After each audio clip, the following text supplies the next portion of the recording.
बहू पीती थी तो ससुर ने उसे, ट्रक में सारा सामान रखा जा चुका है।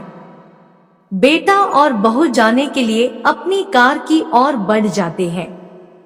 बेटा करण उनके पैर को छूकर चालक की सीट पर बैठ जाता है।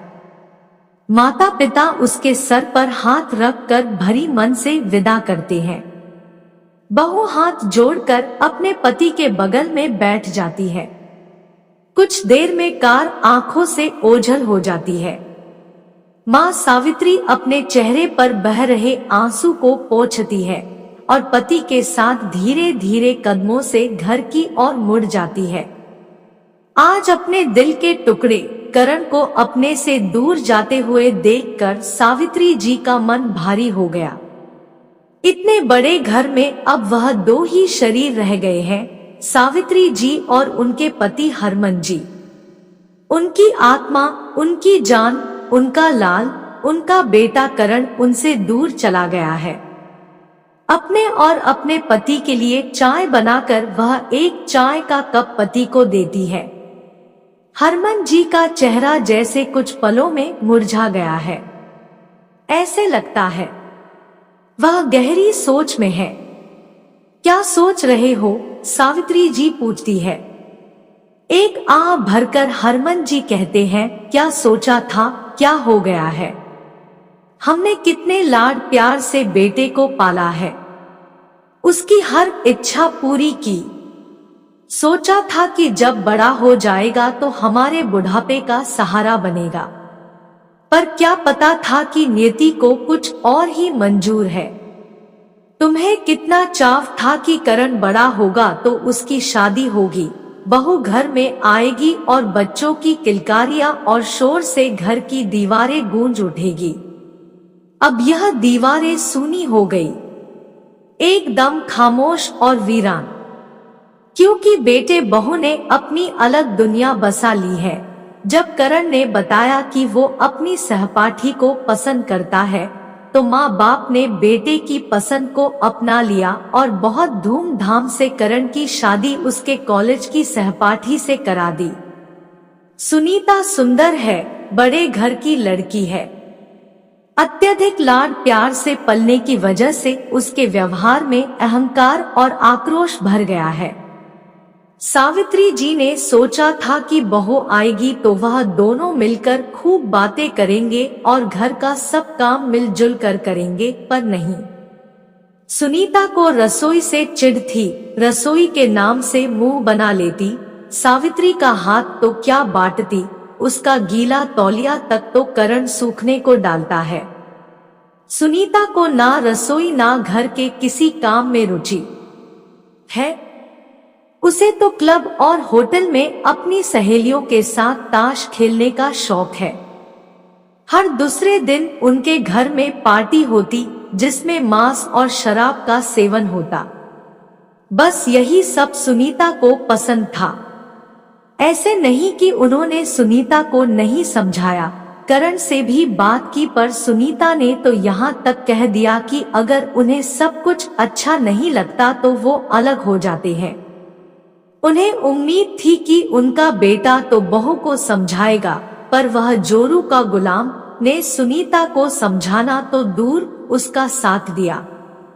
बहू और बेटे ने अलग फ्लैट ले लिया और वहीं शिफ्ट हो गए। समय तो रुकता नहीं, चलता रहता है।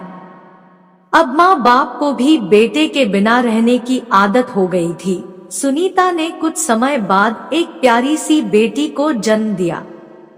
अपनी पोती को देखने गए तो हैरानी हुई कि पोती को आया ने अपनी गोद में लिया है और शीशी से उसे दूध पिला रही है। सावित्री जी का मन तो हुआ कि कहे, बहू कम से कम अपने बेटी को तो अपनी गोद में लेकर उसे अपना दूध पिलाया करो, उसको माँ होने का एहसास तो दिलाओ, पर वह कह ना सकी। जानती थी अभी बहू खरी खोटी सुना देगी। कितने अरमान थे कि अपनी पोती को बड़ा होते देखेंगे, उसको साथ खेलेंगे, पर उनके सारे अरमान बहू की जिद और आधुनिक विचारधारा में बह गए। एक दिन रात के करीब 3 बजे होंगे। दरवाजे की घंटी बजती है, कौन हो सकता है? हरमन जी ने दरवाजा खोला तो देखा कि सुनीता दरवाजे पर खड़ी रो रही है, साथ में उनकी पोती भी है। क्या हुआ बहू, रो क्यों रही हो? करण कहाँ है? सब ठीक तो है ना? हरमन जी बहू को इस तरह देख परेशान हो गए और उन्होंने प्रश्नों की बौछार लगा दी। पिताजी, करण का एक्सीडेंट हो गया है, वो हॉस्पिटल के आईसीयू में है, सुनीता ने कहा तो हरमन जी सुन रह गए। सुनीता ने बताया कि रात को एक पार्टी से आ रहे थे। करण अपने दोस्तों के साथ दूसरी कार में था। कार एक दोस्त चला रहा था, उसने कुछ ज्यादा ही पी ली थी। एक ट्रक के साथ उनका एक्सीडेंट हो गया था। कार में बस करण ही बचा है, बाकी 3 दोस्तों की मौके पर ही मौत हो गई है। जीवन ने एक और करवट ली। कल को क्या होना है कौन जानता है। सावित्री जी और हरमन जी जैसे माता पिता की प्रार्थना रंग लाई। करण 3 महीने के बाद जब ठीक हो गया तो हॉस्पिटल से हरमन और सावित्री जी को बोले, बेटा अच्छा हो गया, कल उसकी छुट्टी भी हो जाएगी, हम चलते हैं, अपना ध्यान रखना। सुनीता बोली, हमें नहीं साथ लेकर जाएंगे? हरमन जी और सावित्री जी ने उन्हें अपने अंक में भर लिए। आसमान में संध्या की लालिमा से मौसम सुहाना हो गया है। उड़ता पंछी शाम को अपने घोंसले में लौट आया है। घर की रौनक वापस आ गई। दादा दादी हर वक्त पोती के साथ खेलते रहते, ऐसा लगता फिर से उनका बचपना वापस आ गया। सुनीता हर काम में सास का हाथ बटाती। सुनीता ने महसूस किया जिंदगी कितनी खुशगवार हो गई। कहानी अच्छी लगी हो तो वीडियो को लाइक करें, साथ ही चैनल पर नए हैं तो चैनल को सब्सक्राइब जरूर कर ले ताकि ऐसी ही वीडियोस आपको मिलती रहे।